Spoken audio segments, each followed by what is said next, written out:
ప్రభుత్వ పాఠశాలలో English medium బోధనపై high court కీలక తీర్పునిచ్చింది.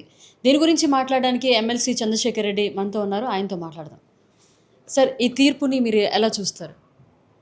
జగన్మోహన్ రెడ్డి గారు తీసుకున్నటువంటి అనేక విప్లవాత్మకమైనటువంటి నిర్ణయాలలో ప్రభుత్వ పాఠశాలల్లో తప్పనిసరిగా ఇంగ్లీష్ మీడియం లో విద్యను అందించాలా, అంటే తెలుగు ఒక సబ్జెక్ట్ను ఉంచడంతో పాటు ఇంగ్లీష్ మీడియంలో మనము టీచ్ చేయాలని అనేది ఆయన తీసుకున్నటువంటి ఒక విప్లవాత్మకమైనటువంటి మార్పు.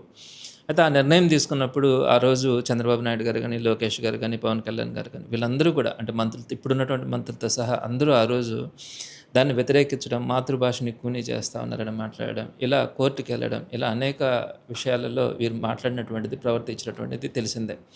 అయితే సుమారుగా 95% మంది ఆ రోజు తల్లిదండ్రులందరూ కూడా ఇంగ్లీష్ మీడియం ఉండాలి, ఇంగ్లీష్ మీడియంలో వాళ్ళ పిల్లలు చదువుకోవాలని ఆశపడ్డందున ఆ రోజు జగన్మోహన్ రెడ్డి గారు దాన్ని కొనసాగించడం కూడా జరిగింది. అయితే ఇప్పుడు చంద్రబాబు నాయుడు గారు అధికారంలోకి వచ్చిన తర్వాత లేటెస్ట్గా దాని మీద మళ్ళా కొంతమంది కోర్టుకి వెళ్ళడం కానీ, ఆ వెళ్ళిన క్రమంలో కోర్టు క్లియర్గా కూడా నిన్న హైకోర్టు ధర్మాసనం ఒక తీర్పునివ్వడం కూడా జరిగింది. అందులో సారాంశం ఏమిటంటే, ప్రస్తుతం ఉన్నటువంటి పరిస్థితుల్లో విద్యార్థులందరికీ కూడా ఇంగ్లీష్ మీడియం ఉన్నప్పుడు వారిలో ఉన్నటువంటి ప్రతిభా పాఠవాలు తప్పనిసరిగా సమాజానికి ఉపయోగపడతాయి.